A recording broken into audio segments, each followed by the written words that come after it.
Você está na TV Comunitária de Belo Horizonte e nós estamos começando mais um programa Palavra Ética. No programa de hoje nós vamos conversar com Beatriz Vignolo Silva. A Beatriz é advogada, assessora da Secretaria de Meio Ambiente da Prefeitura de Contagem e é especialista em Direito Processual. Bem-vinda ao nosso programa, Beatriz. Sinta-se à vontade. Obrigada. Gostaria que, inicialmente, você se apresentasse como você se torna uma advogada e como você está ligada aos movimentos ambientalistas aqui da nossa região, que hoje nós vamos falar, tratar de meio ambiente, especificamente de mineração. Bom, eu formei em 2008, em julho de 2008, e sempre tive uma atuação na ASMAP, que é uma ONG em Brumadinho, que é responsável pelo jornal Tribuna.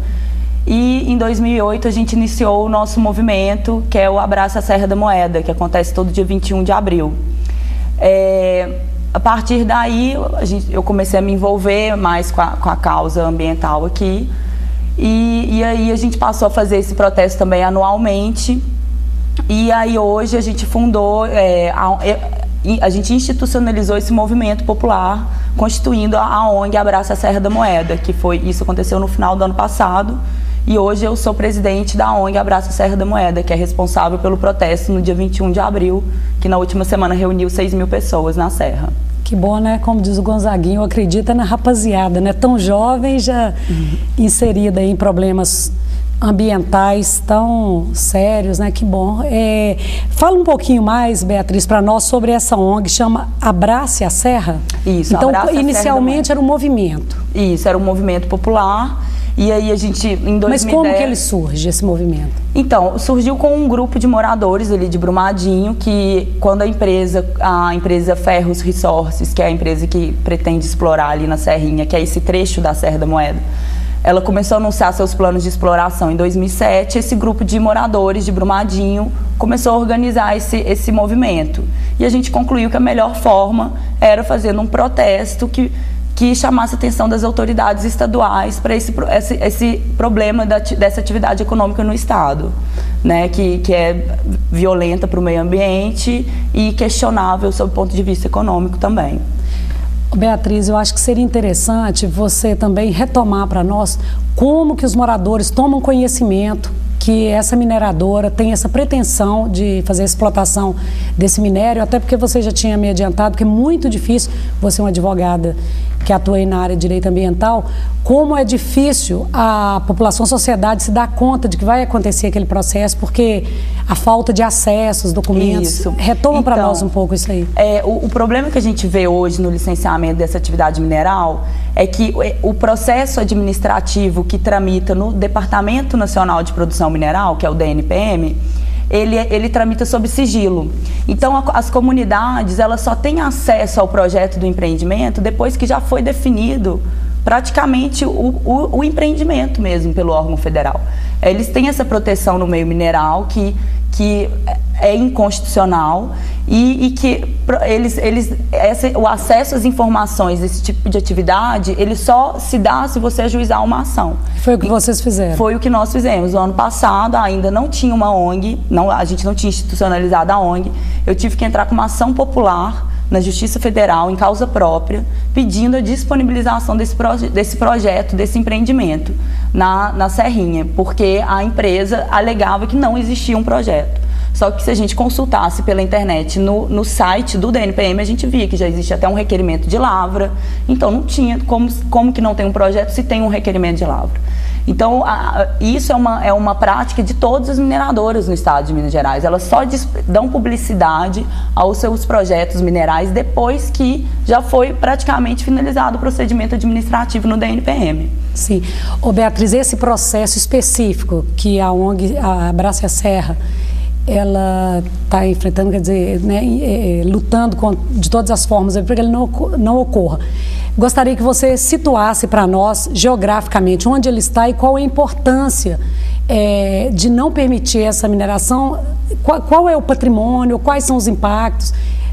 Porque muitas vezes as pessoas falam assim, vocês são os ecochatos, né? Quantas vezes a gente é chamado de ecochato? Várias. Vocês são contra a mineração, só você contra. Mas não é isso, às vezes as pessoas não se dão conta do que está envolvido. Então situa para nós e fala o que está envolvido com essa mineração. Antes de situar geograficamente e falar um pouco dos impactos, eu gostaria até de falar um pouco sobre isso, dos ecochatos, né? Eu acho que isso é uma coisa que eu tenho escutado reiteradamente, que a ONG Abraça a Serra é xiita, é radical, etc. Isso não é uma verdade, está no estatuto. A ONG é a favor do equilíbrio ambiental e não é a ONG, é a nossa Constituição da República que diz que tem que ter equilíbrio. E no estado de Minas Gerais, do jeito que a coisa está caminhando, a gente não está obedecendo a nossa Constituição, né? Principalmente no entorno, aqui na região metropolitana de Belo Horizonte, chamado quadrilátero ferrífero, né? Quantas mineradoras, então acaba somando, né, os impactos. Na realidade, a gente pode falar que é o quadrilátero aquífero, né? Acho que é melhor para os mineiros a gente falar que é o quadrilátero aquífero. Mas, então, localizando a mina, né? A Serrinha é um trecho da Serra da Moeda, né? Que a Serra da Moeda tem aí aproximadamente 40 quilômetros, né, de extensão.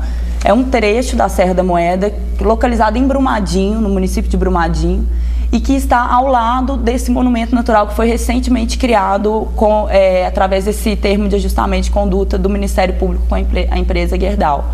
Então, já havia, então, um passivo ambiental da Gerdau.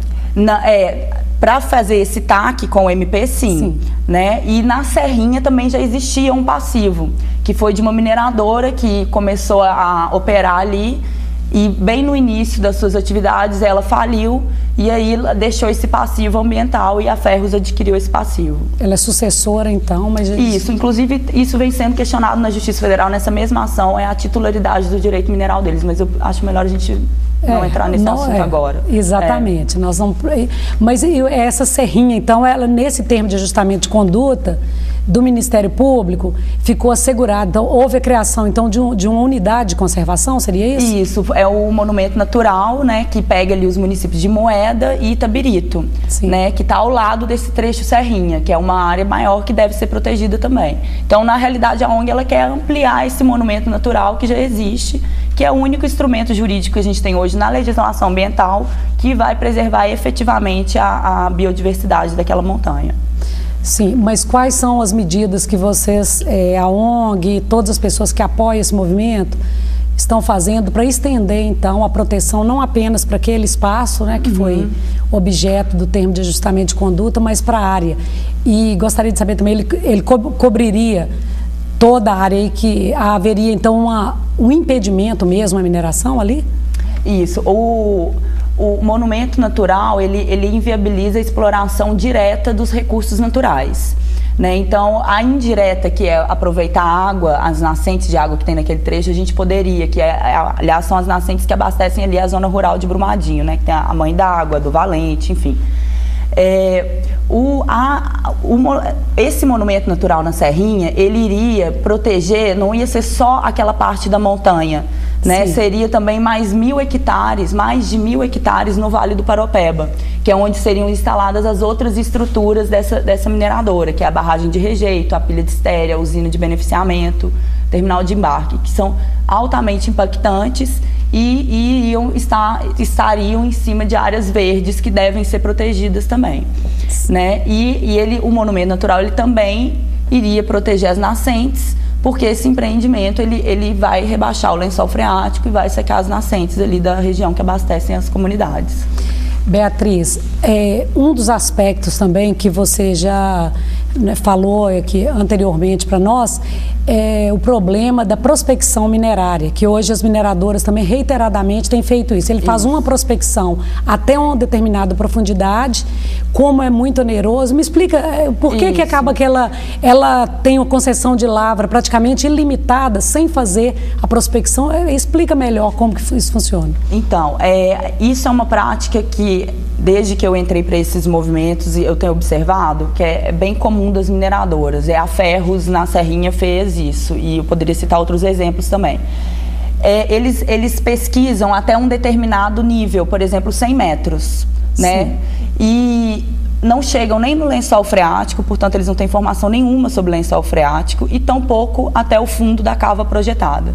Então, o que eles alegam, por exemplo, na Serrinha, a Ferros alega que iria produzir 10 milhões de toneladas de minério de ferro por ano. Aí ele já demonstra a viabilidade do empreendimento. Isso, eles alegam isso, só que se você for analisar, eles não pesquisaram até o fundo da cava projetada, então não tem como eles alegarem que aquela mina tem realmente 10 milhões de toneladas de minério de ferro por ano. Porque eles pesquisaram... É uma projeção. É uma projeção, é uma estimativa.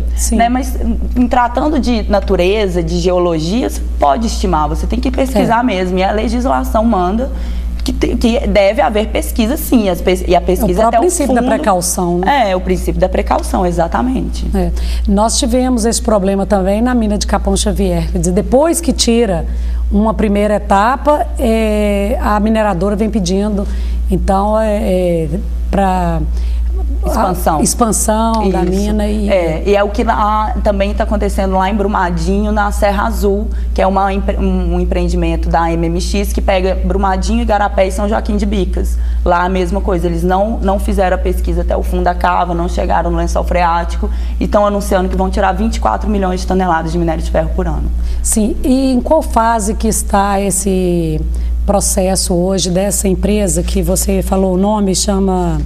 Como que é o nome dele? Ferros Resources do Brasil. Sim. E já foi licenciado? Não. Eles hoje, o DNPM, depois que a gente teve acesso judicialmente ao processo no DNPM, a gente viu que eles já apresentaram o plano de aproveitamento econômico da mina e fizeram o requerimento de lavra. O DNPM hoje analisa esse requerimento.